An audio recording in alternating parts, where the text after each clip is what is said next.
Halo kawan. Hari ini kita lanjut saga Irussia, tapi kita fokus ke aspek yang bikin geleng-geleng kepala, desain dan evolusi tubuhnya. Sebagai pengingat, kalau kalian belum tonton video sebelumnya tentang kebohongan besar sistem, cek deskripsinya. Tonton setelah ini karena di sana aku jelaskan kenapa tubuh Irussia berubah ke bentuk yang sangat mengerikan. Kalau kalian suka membandingkan evolusi, mampir juga ke playlist Tensura di channel ini. Jangan lupa subscribe agar gak ketinggalan. Mari kita bahas intinya. Bicara soal visual. Banyak yang mengira bereinkarnasi jadi naga itu hadiah, tapi bagi Irussia, tubuhnya adalah penjara. Bayangkan menjadi anak muda Jepang yang tiba-tiba menatap genangan air dan melihat sosok yang sangat menjijikan. Di novel ringan, beda dengan anime, ditekankan bahwa bentuk awal Irussia seperti naga wabah kecil itu sangat menjijikan. Dia bukan naga heroik. Dia adalah makhluk kurus kering dengan sisik yang tampak berpenyakit dan meneteskan racun. Kenapa penulis membuatnya begitu? Karena desain ini punya tujuan mengucilkannya. Kalau Irussia naga cantik, orang akan mendekat. Tapi sebagai monster yang tampak seperti wabah berjalan, sistem memastikan manusia menyerangnya begitu melihatnya. Ini penyiksaan visual. Di dalam hati, dia ingin menyelamatkan Nina dan jadi pahlawan, tapi di luar, desainnya berteriak, "Bunuh aku!" Ini konflik brutal antara siapa dirinya dan bagaimana dunia memandangnya. Bayangkan trauma ingin memberi pelukan, tapi tahu kehadiranmu saja bisa membuat orang sakit. Itulah yang membuat desain ini sangat manusiawi sekaligus tragis. Disinilah situasi jadi gila, kawan. Mari bahas evolusi yang bikin semua orang melongo, Ouroboros. Kalau kalian lihat desainnya, yang paling kentara adalah dia punya dua kepala. Di anime lain, ini mungkin cuma power up buat menggigit 2 kali lebih kuat, kan? Tapi di novel ringan, desain Ouroboros adalah representasi visual bahwa mental Irussia sedang hancur. Bayangkan betapa padatnya situasi. Ini, sistem, yang melihat Irussia enggan kehilangan kemanusiaannya, memutuskan untuk membelahnya. Satu kepala menyimpan ingatan dan rasa iba dari pemuda Jepang, tapi kepala satunya, kawan, itu adalah insting membunuh murni dan kepatuhan pada sistem. Seperti punya musuh bebuyutan yang lahir dari lehermu sendiri. Yang membuat desain ini jadi permata narasi adalah kedua kepala itu harus belajar hidup berdampingan. Bayangkan paranoia ingin menyelamatkan seseorang, tapi separuh dirimu sedang berusaha menggigit leher orang itu. Di novel ada momen sangat berat di mana Irussia harus bertarung melawan dirinya sendiri demi tidak melakukan kegilaan.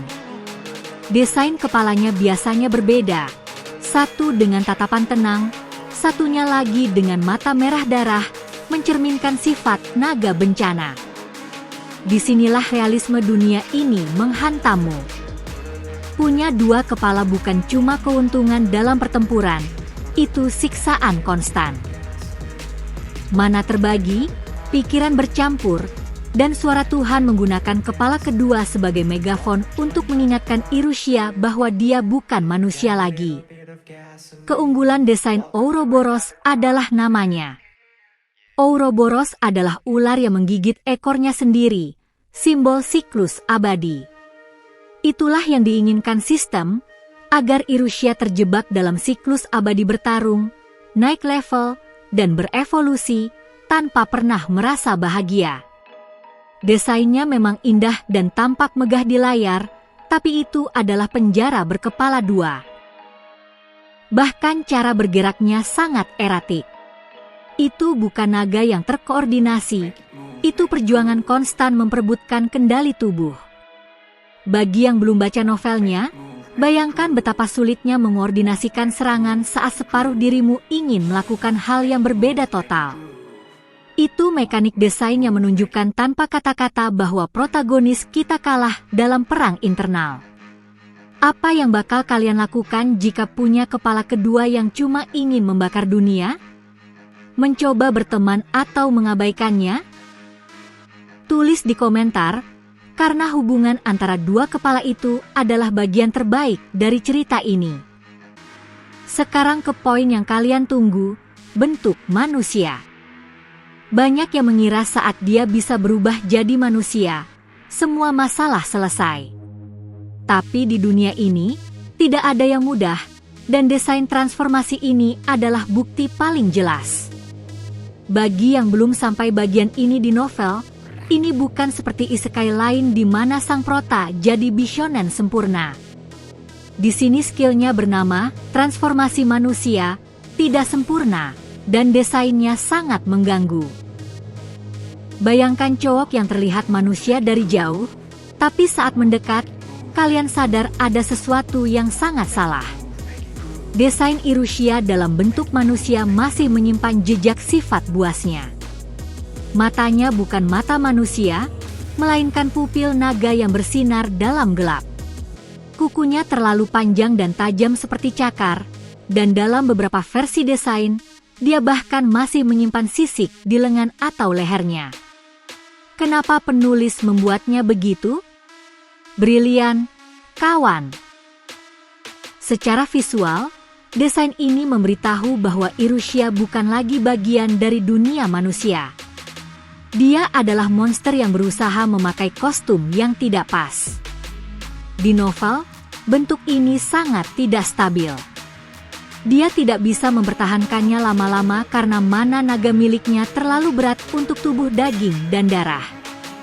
Hal paling tragis dari desain ini adalah saat dia mencoba berinteraksi dengan Nina.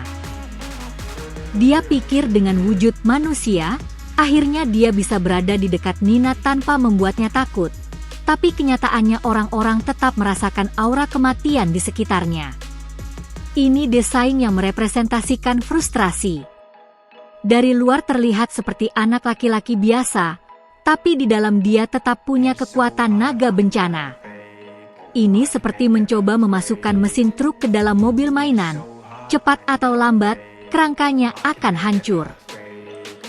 Kalau kalian mau membandingkan desain ini dengan transformasi yang benar-benar sempurna, tonton video perubahan bentuk terbaik di anime di channel ini. Di sana kita melihat bagaimana karakter lain bisa berkamuflase 100% yang membuat situasi Irusia terasa jauh lebih tragis. Poin krusial dari desain ini adalah sistem yang sudah kita tahu itu sangat jahat. Memberinya kemampuan ini bukan agar dia bahagia, melainkan supaya dia bisa menyusup. Desain manusia Irusia adalah alat mata-mata, bukan jalan pulang ke kehidupan lamanya di Jepang. Tiap kali dia bercermin dalam wujud ini, dia tidak melihat pemuda yang dulu dia kenal, dia melihat predator yang menyamar sebagai mangsa. Bahkan pakaiannya dalam wujud ini sering terlihat lusuh atau tidak pas. Karena seekor naga tidak paham mode, dia hanya paham cara bertahan hidup. Ini adalah benturan visual konstan yang mengingatkan bahwa meski dia berjalan dengan dua kaki dan bicara bahasa kita, Irusia manusia sudah mati sejak hari dia bereinkarnasi menjadi telur. Menurut kalian, akankah dia mencapai transformasi sempurna atau desainnya akan selalu mengingatkan bahwa dia itu monster? Tulis di kolom komentar, karena ini adalah salah satu diskusi paling panas di antara penggemar novelnya. Bersiaplah, karena kita sampai di level maksimal. Jika menurut kalian Ouroboros itu megah, kalian belum siap dengan apa yang datang di novel ringan setelahnya. Mari bicara tentang bentuk kelas, mitos, dan apokaliptik. Di sini, desain Irusia berhenti menjadi makhluk hidup dan berubah menjadi kekuatan alam. Bayangkan naga yang begitu besar hingga sayapnya menutupi matahari, dengan sisik yang tampak terbuat dari obsidian dan energi murni. Di tahap ini, desainnya kehilangan hampir semua ciri organik. Kita tidak lagi melihat makhluk yang bernapas, kita melihat mesin perang biologis yang disempurnakan oleh sistem. Yang membuatku tertegun saat membaca novelnya adalah dalam wujud ini, Irusha hampir tidak bisa menggunakan wujud manusianya lagi. Kekuatannya begitu masif hingga penyamaran manusianya hancur seketika. Desain bentuk akhir seperti Dewa Naga Apokaliptik adalah paradoks.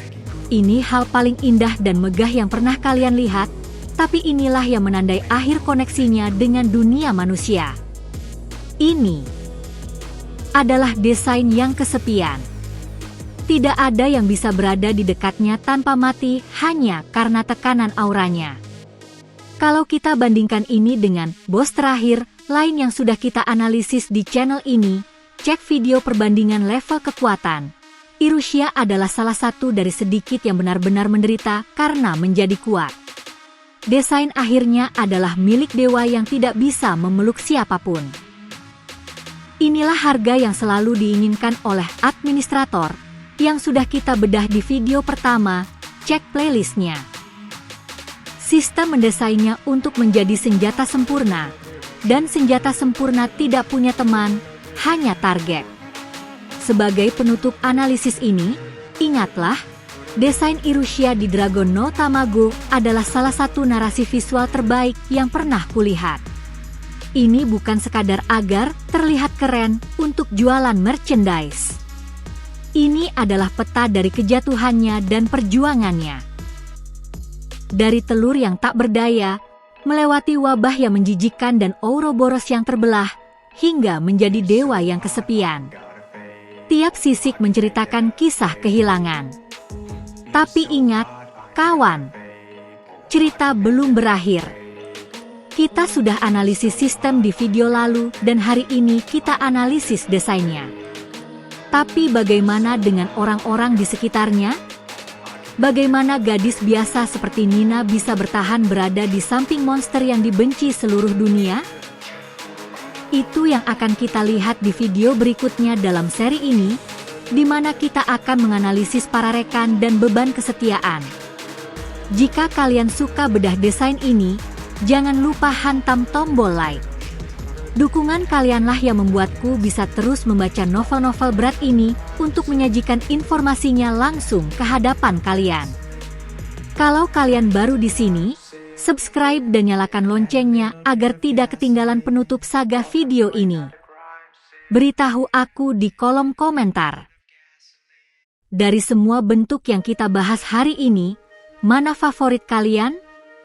Keunikan Ouroboros atau kemegahan apokaliptik? Aku akan membaca dan memberikan hati pada komentar paling mantap.